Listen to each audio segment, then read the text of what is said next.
Welcome to ATV Telugu news. నేరాల నియంత్రణ, పర్యాటకుల భద్రతను దృష్టిలో ఉంచుకొని నడుచుకోవాలని Rampachodavaram DSP Sai Prashant resort Bolero వాహనాల యజమానులకు సూచించారు. స్థానిక జిల్లా పరిషత్ ఉన్నత పాఠశాల ప్రాంగణంలో Maredumilli circle inspector TGN Prasad ఆధ్వర్యంలో రిసార్ట్ బొలెరో వాహనాల యజమానులకు ఏర్పాటు చేసిన ప్రత్యేక అవగాహన సదస్సుల్లో డీఎస్పీ సాయి ప్రశాంత్ ముఖ్య అతిథిగా పాల్గొని మాట్లాడారు. ఈ సందర్భంగా డీఎస్పీ మాట్లాడుతూ శాంతి భద్రతల పరిరక్షణ అందరి బాధ్యత అని చెప్పారు. రిసార్ట్ వాహన యజమానులకు డీఎస్పీ సాయి ప్రశాంత్ దిశానిర్దేశం చేశారు. నేర నియంత్రణలో పోలీసులకు సహకరించాలని పిలుపునిచ్చారు. ఈ సందర్భంగా ఆయన పలు కీలక సూచనలు చేస్తూ చట్టవిరుద్ధమైన కార్యకలాపాలకు తావు లేకుండా చూడాలని ఆదేశించారు. రిసార్టుల్లో అసాంఘిక కార్యకలాపాలు జరగకుండా చూడాల్సిన బాధ్యత యజమానులదేనని డీఎస్పీ స్పష్టం చేశారు. ఈ సమావేశంలో మారేడుమిల్లి ఎస్ఐ కన్నుల శ్రీనివాస్, గుర్తేడు ఎస్ఐ రాజ్ కోటి, అధిక సంఖ్యలో రిసార్ట్ నిర్వాహకులు, వాహన యజమానులు, పోలీసు సిబ్బంది తదితరులు పాల్గొన్నారు. నేను అందరినీ అన్న కానీ ఒక 20 నుంచి 30% మంది వాళ్ళ బిహేవియర్ సరిగ్గా లేదు మారేడుమిల్లిలో. అంటే మనం ఏంటంటే ఏముందిలే, ఎందుకు రారు జనాలు, రాకుండా ఎక్కడికి పోతారు అన్న ఉద్దేశంలో ఉంటాం మనం. జనాలకి మనది ఒక్కటే స్పాట్ లేదు బాబు. జనాలు తిరగాలనుకుంటే చాలా ప్లేసులకు వెళ్ళొచ్చు, అవునా కదా?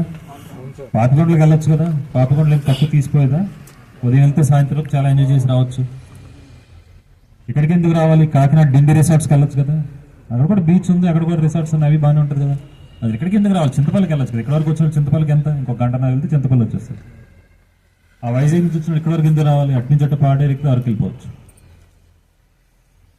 సో ఏదో మా దగ్గర టూరిస్టులు వస్తున్నారు కదా, ఈ టూరిస్టులతో మేము ఎలా బిహేవ్ చేసినా పర్లేదు, ఈ టూరిస్టుల దగ్గర నుంచి మేము ఎంత డబ్బులు తీసుకున్నా పర్లేదు. వస్తున్నారు. అది మేజర్గా మా దృష్టికి వచ్చిన ఇష్యూ మేము కూడా నోటీస్ చేసాం. దాంతోపాటు తాగడంతో పాటు తాగిన తర్వాత మీకు నేను ఓపెన్గా చెప్తాను. అయితే నాకు ఎలా తెలుసానంటే, ఇక్కడ ఇదే మారేడుమిల్లికి మరి మా తోలకు ఫ్రెండ్స్, మా తోలకు బంధువులు, నాకు తెలిసిన వాళ్ళు చాలా మంది వస్తారు కదా. వచ్చిన వాళ్ళు చూసేసి మొహమాటానికి ఆ సూపర్గా ఉందని వెళ్ళిపోరు కదా, ఎలా ఉంటే అలా ఉందని చెప్పి వెళ్తారు. నిన్న మా ఫ్రెండ్ ఒక ఆయన వచ్చాడు, ఆయన వచ్చి కొన్ని విషయాలు చెప్పాడు, ఆయన నచ్చనివి. ఇలా కరెక్ట్గా లేదు, కొంతమంది కుర్రోళ్ళు బీరు బాటిల్తో తిరుగుతున్నారు రోడ్ల మీద, అది ఇది. ఇప్పుడు మనం మన ఫ్యామిలీతోని, మీరు మీ వైఫ్తోని, మీ పిల్లలతోని ఒక పర్టికులర్ ప్లేస్కి వెళ్ళారు. ఆ ప్లేస్లో మీరు దగ్గర కూర్చొని ఇలా ఆస్వాదిస్తుంటే పక్కన ఎవడో బీరు తాగుతున్నాడు కుర్రాళ్ళు, మీరు సేఫ్గా ఉండగలరా? ఏం కాదులే, ఆల్పని వాళ్ళది మన పని మంది అనుకోగలరా? అనుకోలేం కదా.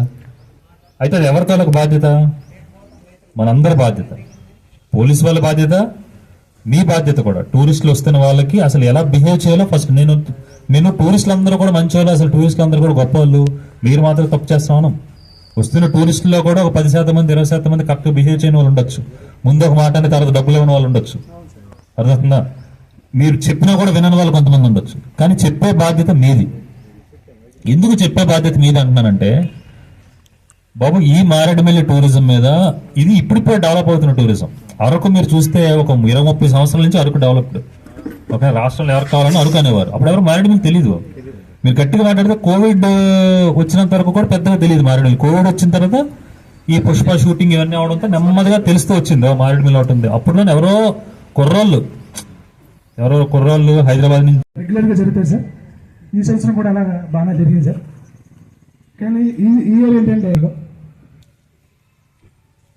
Safety and security point of view APIs ద్వారా దాని గురించి వీళ్ళకి ఈరోజు ప్రత్యేక సమావేశం ఏర్పాటు చేయడం జరిగింది సార్. ఇందులో కొన్ని నోటీస్ చేసిన ఇష్యూస్ సార్, నేను నోటీస్ చేసిన ఎస్పెషల్లీ సేఫ్టీ అండ్ సెక్యూరిటీలో